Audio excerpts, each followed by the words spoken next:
Today, the proclamation of the Word of God in the book of Isaiah, chapter 40.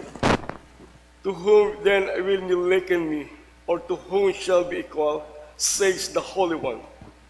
Lift up your eyes on high, and see who has created these things, who brings out the host by number. He calls them by all name, by the greatness of his might, and the strength of his power, not one is missing. Why do you say, O Jacob, and speak, O Israel? My way is hidden from the Lord, and my just claim is passed over my God. Have you not known, and have not heard, the everlasting God, the Lord, the creator of the ends of the earth? Neither the faint nor his weary, his understanding is unsearchable.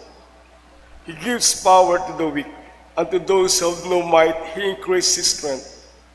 Even the youth shall faint and be weary, and the young men shall not utterly fall. But to those who wait on the Lord shall renew their strength, shall mount up with wings like eagles. They shall run and not be weary, and they shall walk and not be faint. The word of the Lord. Thanks be to God. Please stand for our responsorial psalm in Psalm 103. Our response is, altogether, O bless the Lord, O my soul. The Lord, O my soul. Bless the Lord, O my soul, and all that's within me. Bless his holy name. Bless the Lord, O my soul, and forget not all his benefits. Response. O my soul. Who forgives all your iniquities, who heals all your disease, who redeems your life from destruction, who crowns you with loving kindness and tender mercies. Response. O bless the Lord, my soul. The Lord is merciful and gracious, slow to anger and abounding in mercy. He has not dealt with us according to our sins, nor punished us according to our iniquities. Response. O bless the Lord, my soul.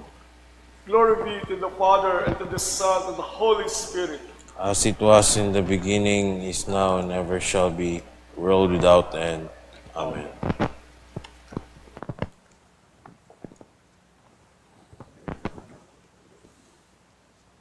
The Lord be with you. The Holy Gospel of our Lord Jesus Christ according to St. Matthew, chapter 11. To you, Lord Jesus Christ. We'll be reading from verse 28 to 30. Come to me, all of you who labor and are heavy laden, and I will give you rest.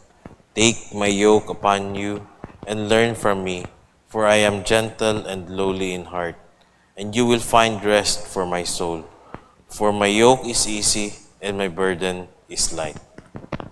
The Gospel of the Lord. Please be seated.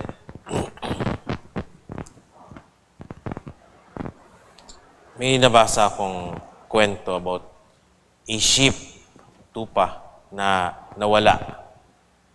And 6 years siyang nawawala. And after that, nakita siya. And nung nakita siya, yung wool, na yung buhok,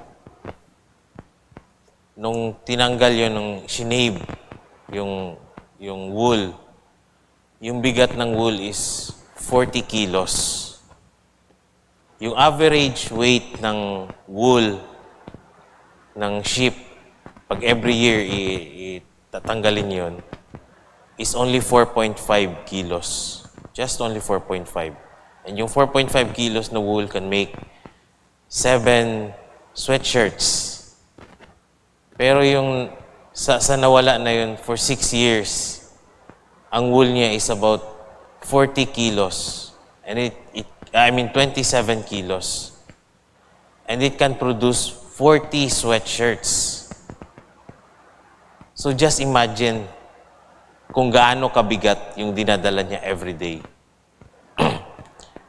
yung 27 kilos na yan, parang imagine niyo meron kayong 100 cans of soft drinks, yung sa incan, nakabalot sa katawan niyo.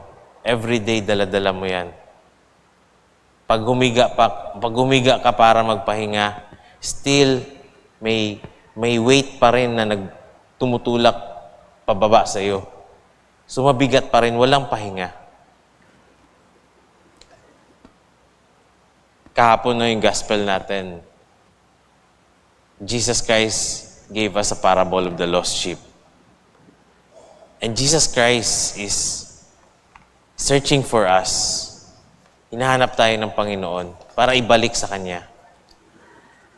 In our gospel today, meron din tayong part.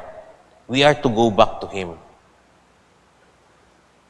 Kung malayo tayo sa Kanya, kagaya ng sheep, pabigat ng pabigat ang ating dinadala. Pabigat ng pabigat.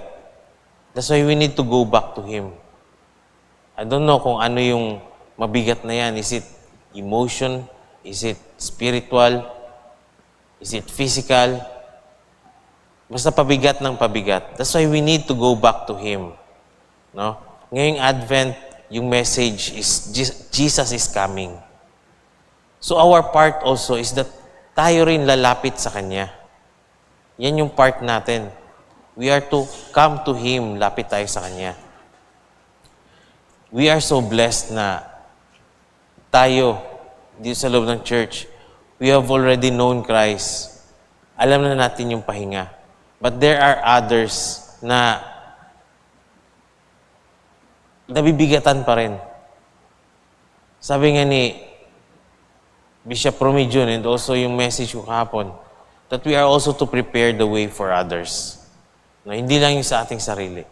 We are to prepare the way also for others na sila makalapit din kay Christ. Kahapon, we have to prepare the way so that Christ can come to them, so that Christ can find them. Now, we are to prepare the way so that they can come back to Christ. They can go back to Christ. Kailangan nilang bumalik kay Kristo. Ang bigat ng dinadala nila. Sabi nga, come to me who are heavily laden and I will give you rest. Balik tayo kay Kristo. Kasi sa Kanya natin matatagpuan yung pahinga. Amen?